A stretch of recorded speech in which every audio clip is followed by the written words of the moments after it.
a todos, estáis escuchando la serie de podcast de Medea.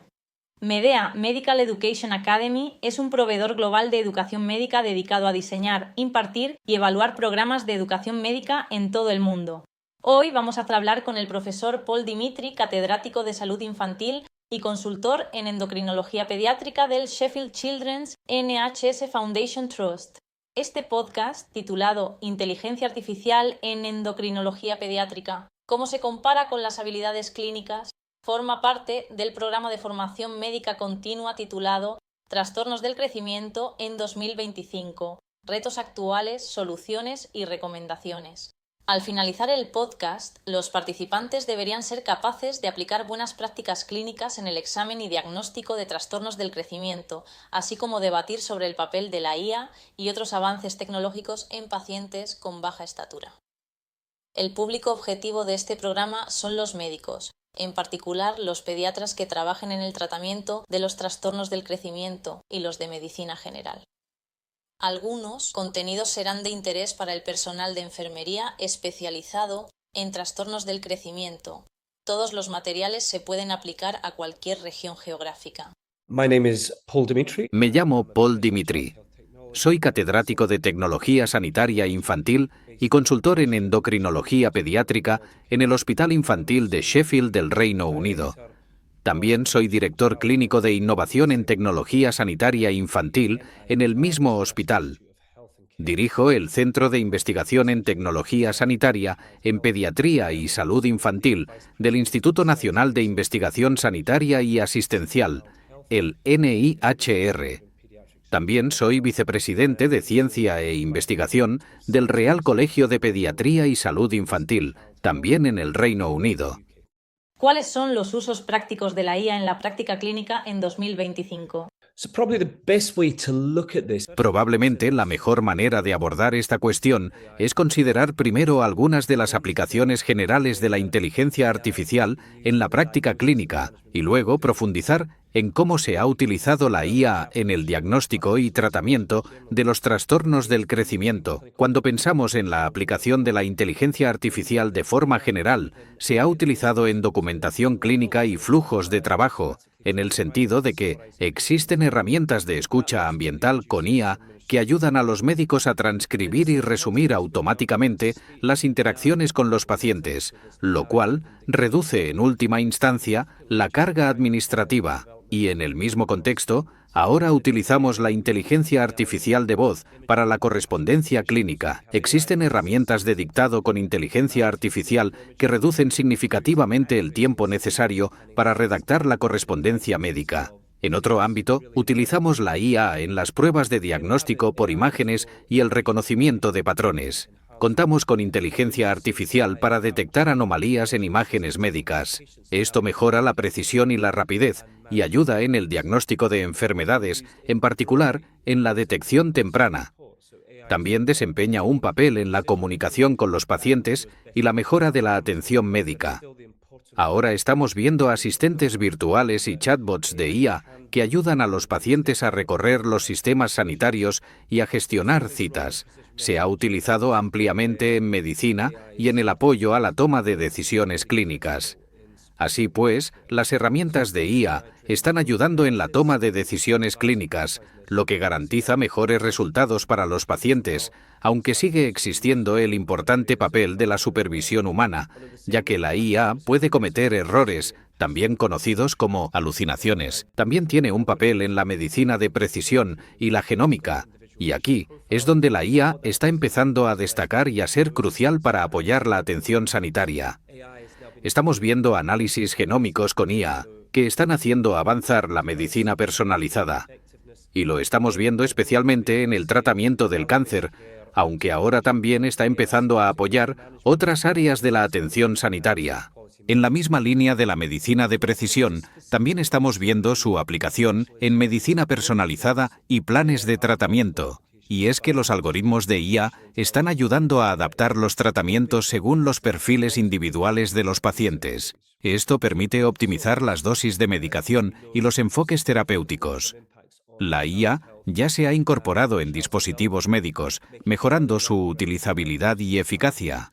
Y, en un sentido más amplio, estamos viendo una optimización de la atención basada en el valor, es decir, la IA está apoyando la gestión sanitaria, la estratificación de riesgos y el seguimiento de métricas de calidad. Por lo tanto, cuando se trata específicamente de considerar la inteligencia artificial en los trastornos del crecimiento, hay múltiples aplicaciones de la inteligencia artificial, aunque en la actualidad muchas de ellas están aún en fase de investigación. Los trastornos del crecimiento, como muchos saben, pueden tener efectos significativos a largo plazo en la salud y el desarrollo del niño, por lo que un diagnóstico temprano y preciso es absolutamente crucial. Vamos a hacer algunos ejemplos. Al comparar los datos de crecimiento de un niño con las curvas de crecimiento y normas establecidas, la inteligencia artificial puede detectar desviaciones para facilitar la detección temprana de patologías que limitan el crecimiento.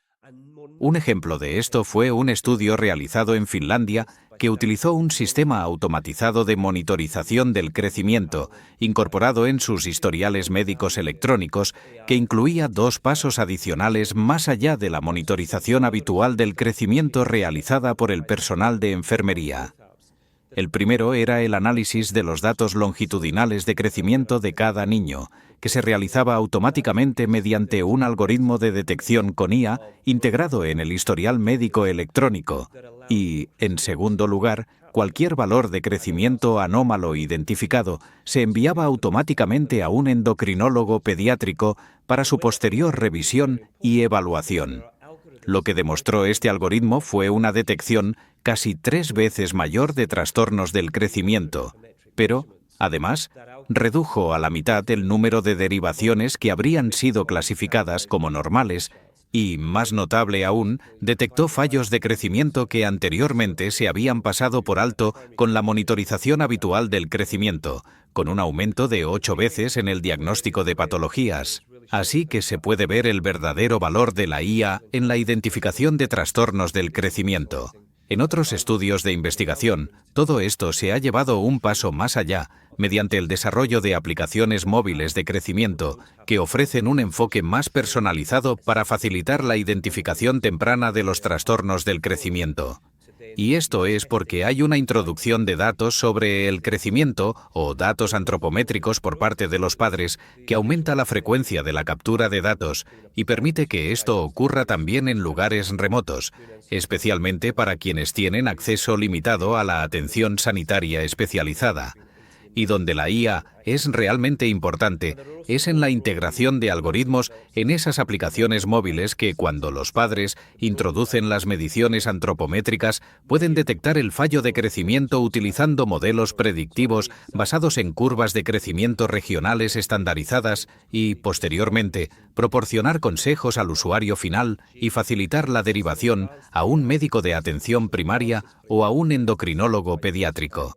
Por otra parte, si pasamos a otras áreas donde hay una aplicación clínica muy sólida de la inteligencia artificial, los sistemas de reconocimiento facial utilizan algoritmos avanzados de aprendizaje automático entrenados con datos de imágenes de niños con o sin patologías.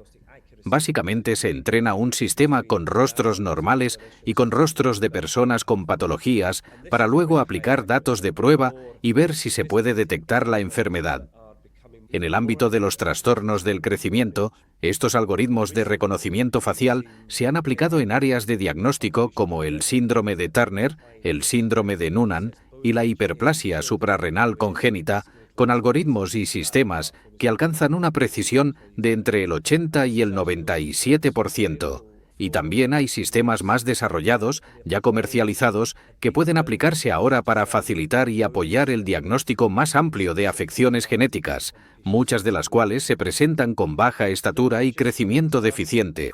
Uno de los ejemplos de estos sistemas comerciales de reconocimiento es Deep Gestalt, que está integrado en una tecnología comercial llamada Face2Gene, un sistema avanzado de análisis facial con IA diseñado para identificar síndromes genéticos infrecuentes a partir del análisis de los rasgos faciales mediante análisis facial en 2 dimensiones. Una vez más, esto se ha vuelto más preciso con el tiempo. Como endocrinólogos pediátricos, estamos muy familiarizados con los modelos de inteligencia artificial que calculan la edad ósea, que pueden alcanzar una alta precisión diagnóstica, con una concordancia entre los modelos de IA y los clínicos de aproximadamente 4 meses y medio. Y esto ya es muy preciso. Además, existen modelos de IA más sofisticados que cada vez son más precisos a la hora de determinar la edad ósea. Más recientemente hemos visto modelos de IA llamados modelos de redes neuronales convolucionales que se han aplicado para evaluar con precisión la edad ósea en niños con displasias esqueléticas. Esa plataforma se llama Diplasia y, de hecho, es de código abierto. Así que está disponible para uso libre y aplica un enfoque de aprendizaje profundo diseñado para la evaluación de la edad ósea que ha sido específicamente validado en pacientes con displasias esqueléticas. Estos son solo algunos ejemplos del uso práctico de la IA en la práctica clínica, tanto en general como en endocrinología pediátrica. Y aún queda más por venir. Se trata de un campo en rápida expansión, y estoy seguro de que en el futuro veremos muchas aplicaciones aún más sofisticadas. ¿Puede darnos algunos ejemplos de cómo la IA puede mejorar la práctica clínica? Creo que la mejor forma de abordar esta cuestión es entender cómo la IA puede ayudar a los médicos a tratar los trastornos del crecimiento. Ya he hablado sobre el uso de la IA para asistir en la identificación del crecimiento deficiente y cómo los modelos basados en la IA ayudan en el diagnóstico. Pero hay otras formas de considerar cómo la IA puede ayudar a los médicos.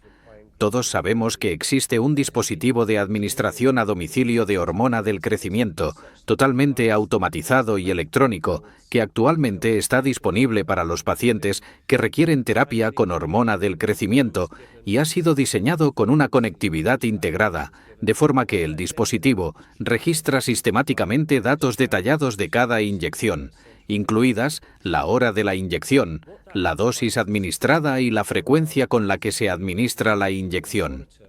Lo que hace ese dispositivo es transmitir los datos a través de canales inalámbricos a una base de datos centralizada y segura. Lo que hace ese dispositivo y sistema es permitirnos monitorizar de forma longitudinal el cumplimiento del tratamiento. Por lo tanto, esto permite realizar intervenciones clínicas oportunas y personalizadas en los casos en los que se detecta un posible cumplimiento deficiente. Por tanto, se trata de utilizar los datos entre médico y paciente para controlar el cumplimiento deficiente y poder intervenir clínicamente con conversaciones y apoyo al paciente, ya sea directamente o a través de programas de apoyo al paciente, hasta alcanzar un nivel óptimo de cumplimiento. Sin embargo, a mayor escala, estos dispositivos también recopilan datos que luego pueden agregarse a grandes conjuntos de datos que permiten aplicar la IA para desarrollar herramientas de predicción del cumplimiento al tratamiento con hormona del crecimiento a partir de datos poblacionales. Por ejemplo, se ha utilizado una plataforma de aprendizaje automático con datos del mundo real de casi 11.000 niños que utilizan este autoinyector conectado para desarrollar un modelo preciso que predice la probabilidad de cumplimiento del niño a partir de un valor óptimo del 85%. Lo que hace esta plataforma es predecir la probabilidad de que un niño cumpla el tratamiento en los siguientes 3, 6 y 9 meses en función de los datos de los 3 primeros meses de inyecciones administradas. Lo que demostró ese modelo de aprendizaje automático es que la desviación en el cumplimiento durante los 3 primeros meses, o una transmisión de datos poco frecuente, o no cambiar determinados ajustes de comodidad e iniciar el tratamiento a una edad más avanzada, eran variables importantes para predecir el riesgo de un cumplimiento subóptimo en los siguientes 3, 6 o 9 meses de tratamiento. Sin embargo, lo que resulta aún más relevante de este algoritmo de IA es que, una vez finalizada la fase inicial del tratamiento, es decir, la primera fase de 3 meses, el modelo puede seguir utilizándose de forma continua. Se puede tomar cualquier periodo de 3 meses y utilizarlo para predecir el cumplimiento de los siguientes 3, 6 o 9 meses.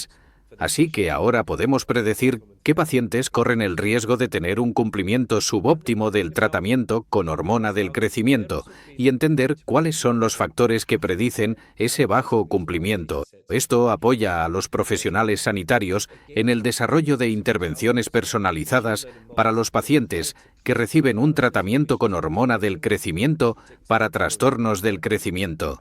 Y si pensamos en algoritmos avanzados, también se están utilizando para predecir patrones de crecimiento a largo plazo con el análisis de grandes conjuntos de datos de mediciones de crecimiento pediátrico. Así que, de nuevo, para poner algunos ejemplos, se han aplicado modelos de aprendizaje automático a valores clínicos de pacientes con síndrome de Turner para predecir su respuesta al tratamiento con hormona del crecimiento. De hecho, la principal variable predictiva del cambio en la puntuación de desviación estándar de la talla durante el primer año de tratamiento con hormona del crecimiento en pacientes con síndrome de Turner que recibían dicha terapia fue su edad cronológica en el momento de inicio del tratamiento.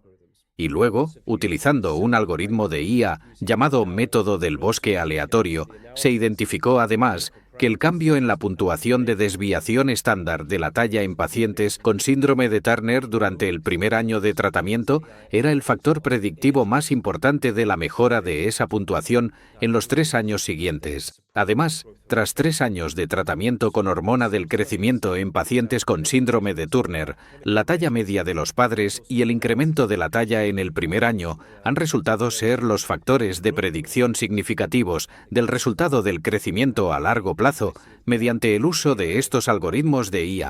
Otros investigadores han usado un enfoque combinado similar al utilizar la inteligencia artificial junto con el análisis de valores clínicos, como las mediciones antropométricas y las mediciones bioquímicas, en combinación con el análisis radiómico. Así pues, se trata de un análisis de imágenes con IA que permite diferenciar entre distintos diagnósticos que apoyan el tratamiento con hormona del crecimiento. En algunos estudios se han utilizado mediciones antropométricas, mediciones bioquímicas y también el análisis de la glándula pituitaria con IA para diferenciar la deficiencia de hormona del crecimiento de la baja estatura idiopática. La precisión de ese algoritmo de IA ronda el 80%. Y por último, la aplicación de la genómica, de la que he hablado antes. Mi compañero, el profesor Peter Clayton, y su equipo en la Universidad de Manchester han utilizado transcriptómica y genómica para predecir la deficiencia de hormona del crecimiento en pacientes, pero también para predecir la respuesta al tratamiento con hormona del crecimiento. Y han aplicado ese enfoque de transcriptómica con IA no solo al uso diario del tratamiento con hormona del crecimiento, sino también a los tratamientos semanales con hormona del crecimiento. Y lo han aplicado a pacientes con deficiencia de la hormona del crecimiento y a pacientes con síndrome de Turner. Así que, en términos generales, hay muchas herramientas que pueden utilizarse para apoyar la práctica clínica, ayudar a los profesionales sanitarios a tratar a pacientes con trastornos del crecimiento y no solo en lo que respecta a su investigación y diagnóstico, sino también al tratamiento con hormona del crecimiento. ¿La IA acabará haciéndose cargo del diagnóstico y tratamiento de los niños con baja estatura? Creo que la respuesta a esta pregunta realmente pasa por reflexionar sobre algunos de los desafíos actuales asociados al uso de la IA y pensar en cuáles son sus limitaciones, de modo que veamos esto no como una sustitución del diagnóstico y tratamiento, sino como una herramienta de apoyo para los profesionales en el diagnóstico y tratamiento de niños con baja estatura. En primer lugar, tenemos que pensar de forma pragmática en lo que hacen los sistemas de IA. Los sistemas de IA aprenden a tomar decisiones a partir de datos de entrenamiento. El problema con los datos de entrenamiento es que, a menudo, están sesgados, ya que muchos de ellos pueden haber sido influenciados por decisiones humanas. Lo que esos datos pueden acabar haciendo es reflejar desigualdades históricas o sociales que conducen a una infrarrepresentación o sobrerepresentación de determinados grupos de pacientes. En este proceso también influye el tamaño del conjunto de datos. Así, algunos de los conjuntos de datos que utilizamos en la IA y en particular en áreas como la endocrinología pediátrica, donde tratamos enfermedades raras, pueden ser particularmente pequeños o los datos pueden tener que extrapolarse de conjuntos de datos de adultos, lo que, por lo tanto, puede introducir inexactitudes o sesgos en el proceso de toma de decisiones de la IA. Por tanto, lo que debemos hacer con estos conjuntos de datos de entrenamiento es asegurarnos de que procedan de múltiples fuentes para que sean lo suficientemente amplios y así proporcionen un conjunto de datos adecuado que respalde los algoritmos de IA utilizados en la prueba o diagnóstico de pacientes con trastornos del crecimiento. También tenemos que asegurarnos de que los resultados de los modelos de IA sean aplicables a la población infantil a la que atendemos. Los modelos de IA deben entrenarse con conjuntos de datos diversos y representativos para reducir al máximo los sesgos derivados de datos de entrenamiento limitados o distorsionados.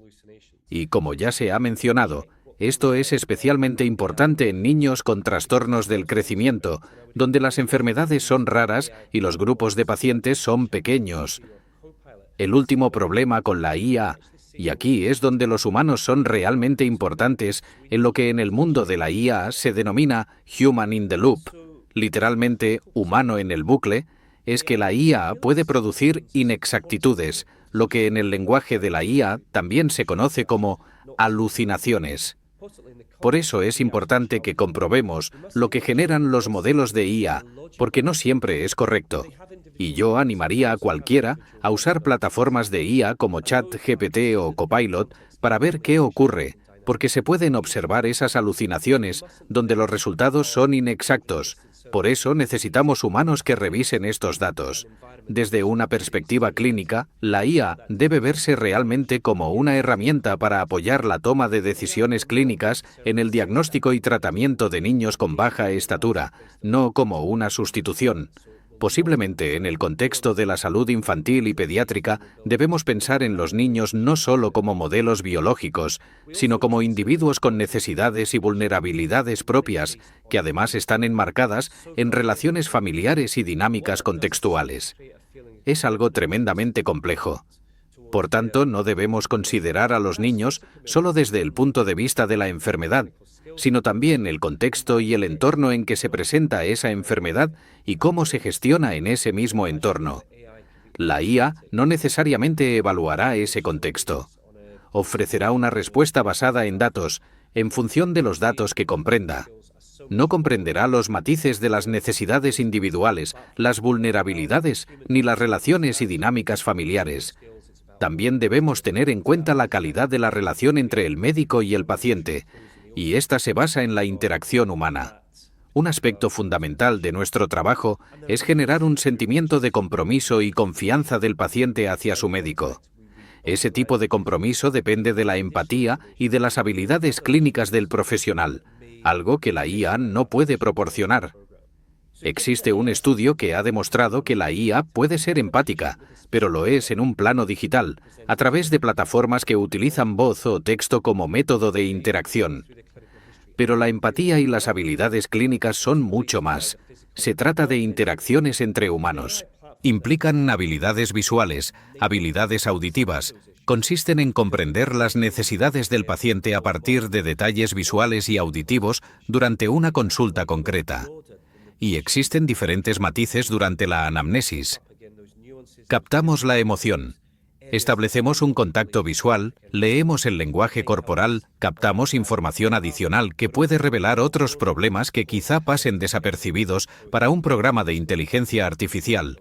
Así que, dado que los sistemas de IA dependen de datos de entrenamiento, si un paciente con un problema específico acude a una consulta de endocrinología pediátrica y al revisar la historia clínica se revela otro problema relacionado con la salud física o mental, una plataforma de IA entrenada con datos específicos puede no ser capaz de comprender esos problemas porque no hay datos de entrenamiento que informen al modelo. Lo que hacemos en una consulta es ver más allá del problema concreto que estamos tratando. Así pues, nosotros podemos captar esos matices, esas diferencias, esas áreas que pueden no estar relacionadas con la endocrinología pediátrica, pero que pueden ayudarnos en el camino diagnóstico y, en general, a ofrecer una atención holística al paciente, tanto en lo que respecta a su salud física como a su salud mental. También hay cambios menos evidentes relacionados con el diagnóstico endocrino inicial o con la evolución de una enfermedad clínica que un modelo de IA puede no detectar porque el conjunto de entrenamiento no ha incorporado datos que los indiquen. En realidad, cuando se piensa en la interacción con la IA, lo que puede hacer es reconocer patrones, pero no puede medir las emociones, no puede medir los instintos y no puede entender las variaciones psicológicas o las emociones humanas como la duda, el miedo, la sospecha o la confianza, que son realmente importantes en la interacción entre el médico y el paciente. Por último, pensemos en el proceso de exploración clínica. Utilizamos la vista y el tacto para evaluar los signos que presenta un niño.